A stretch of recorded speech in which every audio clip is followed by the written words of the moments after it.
Good morning, friends. I'm going to do something a little bit different today, and because it's early in the morning and it's too dark for me to do a proper work video, even though I have work to do, I'm going to show how to do.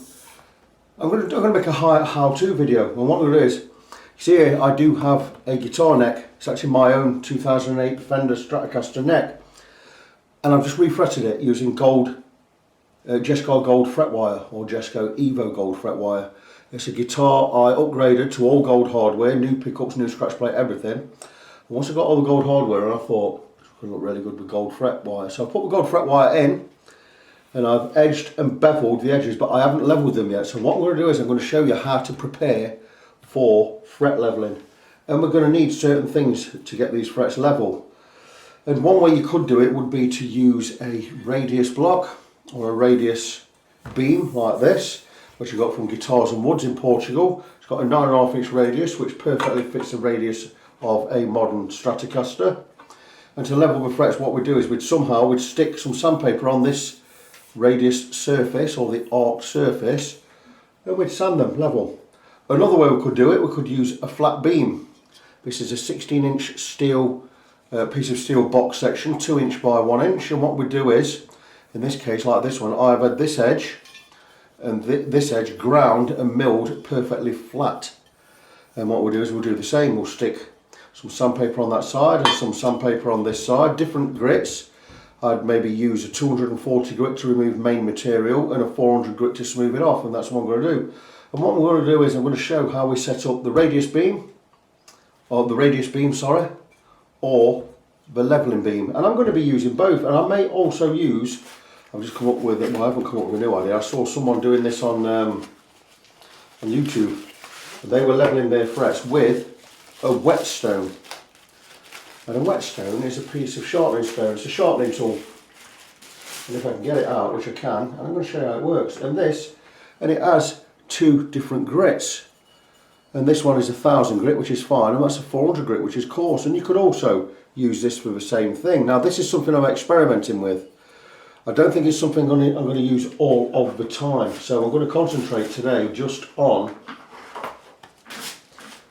the radius beam. This is also great. You can use this for also clamping when you've got new frets in, you want to clamp them down or in place. We're going to do the radius beam, but first I'm going to go with the leveling beam. So like I explained, two ground flat edges, 16 inch long, and what we need to do is we need to get some sandpaper on there, which means we can level the frets. The disadvantage with this is it will slightly follow a radius, but it won't be as accurate as this, which it can only make a radius. I also use this for a couple of things. Like I say, I use it for clamping. If there's no frets in the guitar, I'll also use it for re-radiusing the fingerboard itself, creating that arc in the fingerboard. But I'm first going to concentrate on the leveling beam. So what we're going to do is we're going to move the guitar neck out of the way. Now we know what we're doing. I'm going to stick that on the other bench over there. I'm going to move the radius block out of the way, and what we're going to do is we're going to concentrate on this beam. So what we need to do is we need to get sandpaper on there so we can use it as a leveling beam on two sides. And what I've done, I've already pre-cut some 240 grit, just to show it's 240 grit. I've already pre-cut some paper. It's an inch wide and it's longer than it needs to be, so we can overlap and get it inside. But we don't want to just stick that onto there, because it'll leave a residue on there which we have to clean off. Now I always clean, before adding it, I always clean off a white spirit anyway and a rag and just wipe it all off and get it all clean, blah blah blah blah. I also do the same on the radius beam. So I've already done that. What I need to do now is I need to get that on there, but without it leaving a residue. So what I'm going to do is I'm going to take a piece of masking tape or painter's tape. This is an inch wide, so it's perfect. And what I'm going to do is I'm going to cover the edge I need, or this edge, with a little bit of a black line on there. I don't know what that is, but it's smooth. I'm going to make it slightly longer than we need it, because we're going to overlap inside. And what we're going to do is we're just going to take the leveling beam. I'll try to do a slight angle so you can see what I'm doing. And all I'm going to do is I'm going to cover this surface, and I'm going to tuck that in and under. There's a reason I do that, and that'll become evident pretty soon. All I'm going to do is I'm going to follow the length like so, and we're going to make sure it's all smooth, and we're going to tuck under. Now, in the olden days, or before, I used to cover this in super glue, stick that on, fold it over, and it meant when I come to remove this, I remove a masking tape. The masking tape is a lot easier to peel off than anything else double-sided tape. But what I'm going to do is I don't use super glue anymore. I use a double-sided tape, which I'm also going to get out. Something I could have done earlier, forgot about it. And again, I could go slightly thinner, but I'm going to use 1 inch. And I'm going to do exactly the same with this double-sided sticky tape. And what I'm going to do is, I'm going to start at this side, and we're going to follow the tape again, keeping it straight. And we're going to need it smooth. I'm going to take a scissor. I'm going to cut off. I'm going to have a little bit of an overlap. And the good thing about this is, with double-sided sticky tape, is what we're going to stick the tape to. And it's not going to make any mess. I'm going to try, just cut a groove in. I'm just going to try and get this off clean, which I normally can, which I have done.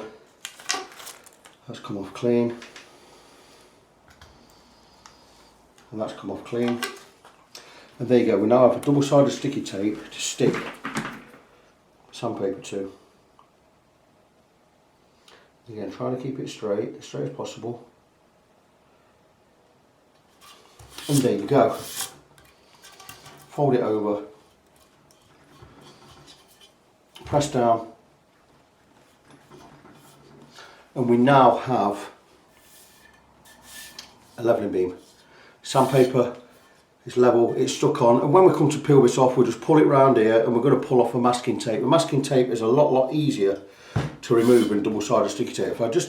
If I didn't use a masking tape, I used a double-sided sticky tape. The double-sided sticky tape will leave a lot of residue on the surface, and we don't want that. So there you go, that's one done. I'm going to do exactly the same for the 400 grit, which is for smoothing. But I'm probably not going to talk on this one. Just going to get over and do it just so you can see.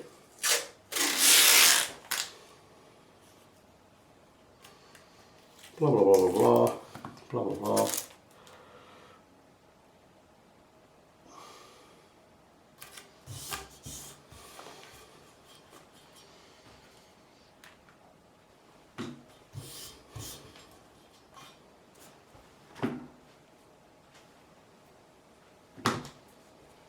Same thing again with the masking tape.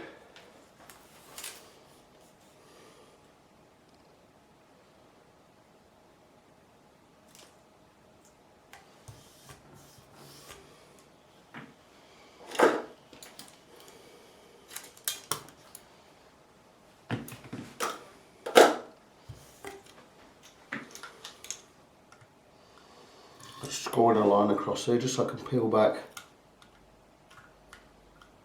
covering.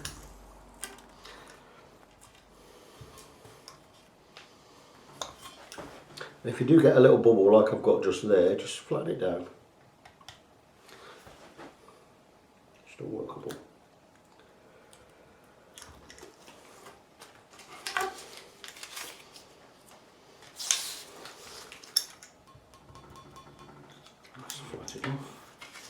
And again, same thing. This is with a 400 grit, which I'll use for smoothing off. And there you go, that is how you set up a levelling beam. You've got two perfectly flat surfaces, you've got 2 grits of paper, 240 grit there for removing the coarse stuff, a 400 grit on that side just for smoothing off and reducing the scratches left by the 240. So that is the levelling beam finished. I'm going to now move on to the radius beam. So I'm going to stop the video just for a second or two, just so I can prepare and I can prepare my mind. And I'll be back very, very soon. So there's a little bit more work goes in to setting up a radius beam for either radiusing or leveling frets, but the principle is pretty much the same. So what we're going to do is always clean the surface. It's why we use the masking tape and the double-sided sticky tape and the paper method, because when you remove the whole bit of the sand, all three, you've only got the masking tape and it hardly leaves any residue at all. But what you always do is you always wipe off and clean. And I normally go with the white spirit, and once I've used the white spirit I go with the dry side of the cloth, or maybe a different cloth, and we just wipe it, just make sure we have a feel, just make sure there's no residue on there, there's no grease, and then the principle remains pretty much the same. We start with, what I'll normally do is I'll tape up these ends just so when we come to peel off we've got something to work with. We just pull and we can pull it all up in one go. So what I'm going to do is I'm going to tape up the ends of the radius block, and all we're going to do is just a little bit there. We don't want any overlap, we just want it there and in, just something to tape to, just to make it easier to remove later. You don't have to do that, it just does make things a little bit easier. And I'll do both ends. It's just to make the tape more removable, or easy to remove. And so, doesn't matter where you start, you can go in the middle if you want. I prefer to start at an edge, and I go straight up the edge, like so, smooth off, tear, fold down. Now we're going to do something different with this. It's going to have two layers of masking tape, and I'll explain why as I do it. And what I'm going to do is, now this is a little bit more tricky part, because you need to make sure that it doesn't overlap. Now you can leave a tiny gap if you want to, but I try and get it as close as I can. And I really should have another light in here so I can see what I'm doing, but it doesn't matter if I don't get it right close, as long as I don't get an overlap. And we keep it flat and smooth, and there you go, that's smooth. There's a little bit more of a gap there than I would like, but that's pretty good. And again, there you go. And the final piece, I'll just try and get it close to length first. And again, right up to the edge. Take your time. I'm actually going a little bit quick, but just keep pulling back, make sure you get no overlap. And there you go. And what I tend to do here, we have got a little bit of an overlap this side, which is fine. That's great. And we go there, and we go there. And what I tend to do here with this is I overlap, because I've got these gaps in the middle. I don't want to get any residue of a double-sided sticky tape here, so I'm going to do a slight overlap, and you'll see where and why this is beneficial in a minute. And I'll try and go half and half, so we've got the same overlap each side. You don't have to be exactly straight. And I'm going to do the same again.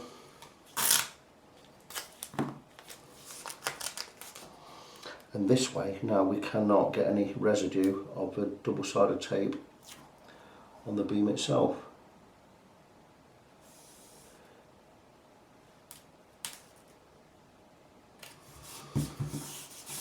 And then what I could do, and what I'm going to do, is I'm going to go with a thinner masking tape, because we're now going to have an overlap at the edges. And it's just going to create same radius, same thickness, blah blah blah blah blah. But you see what we're doing, we're giving ourselves a clean surface to put on the double-sided sticky tape. Like, so when I get to the edges, like where there's going to be an overlap, I rip right off, so it's not going to bundle up around the corner, so to speak. And I'll try and show that right now. And the tape now here, there's no overlaps, just to the edge, and all we can do then is we just fold over and we maintain that radius. We've now got the tape two thicknesses of masking tape. We just need this to do this edge exactly the same again.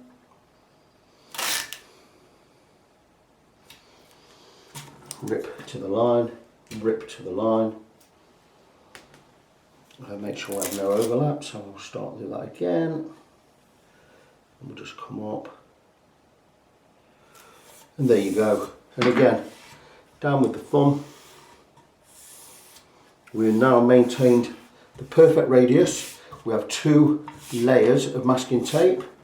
That's right, 2 layers thick, but we've maintained the radius completely there. And what I'm going to do now is, same again with the double-sided sticky tape. What I'm going to do here is I'm going to do it slightly different. Up to the edge. Now the thing is, this is going to give us an overlap. So we're not going to do, what we're going to do is we're going to do something slightly different here. I'll take a scissor again. And again, fold down and over. We're going to do the same this side, just up to the edge. And because we're going to get an overlap in the middle, we're going to use a different thickness sticky tape or double-sided tape. And this is why I always buy 1 inch and 20mm, well it's actually 19mm. And the same with this, got 1 inch or 25mm, and this is 18 or 19mm. We don't have to have the double-sided sticky tape all the way across. As long as it sticks to the sandpaper there, we're going to keep the same radius. So again with this one, just down the middle, between these 2 lines.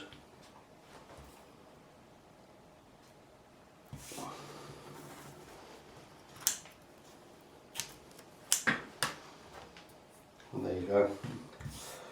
So that is now ready, more or less ready for the 240 grit paper.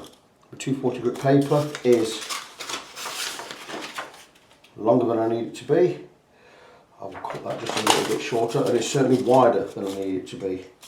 But that is not going to be a problem. So what I'm going to do is, again, I'm going to try and lightly score tape to remove it. And if it doesn't stick like that hasn't, we go again, we stick it back down, and we go again.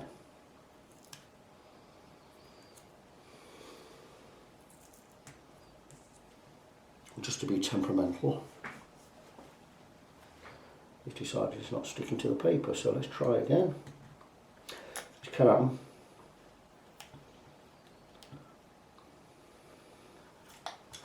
And there you go.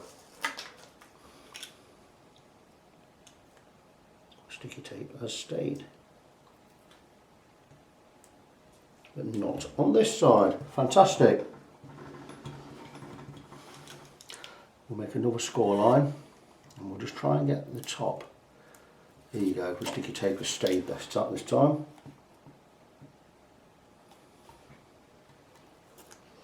And anywhere that it's sticking up, just pat it down with the blade, and you're good.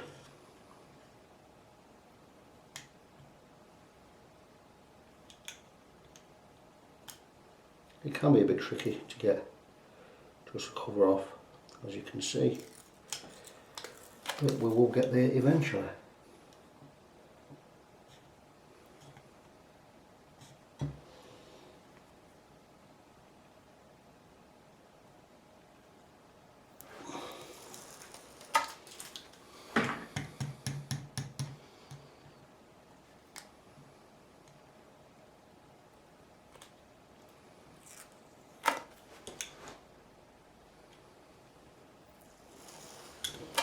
Well, again, same as before. I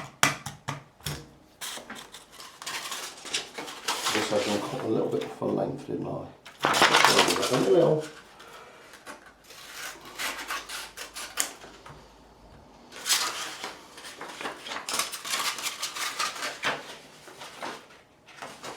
And just follow one edge.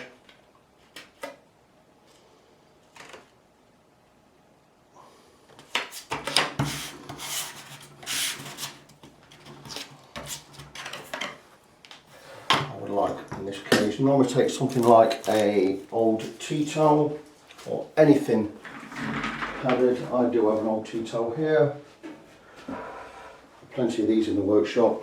And what I'm going to do is, I'm just going to fold and fold, and we're going to take the radius edge and we're just going to press down, make sure we've got it stuck. And now we've got it stuck, I will take a Stanley blade and cut right down the whole length, but just for the purpose of this video, Just going to snip these edges, just so we know where we are. I'm going to turn back over, remove that. And what I tend to do with these edges is I just tear in a couple of places, just so we can follow the radius, look, like so. And that's followed the radius there. We'll do the same this side. I'll turn it round. Put some tears in there just so we can follow the radius.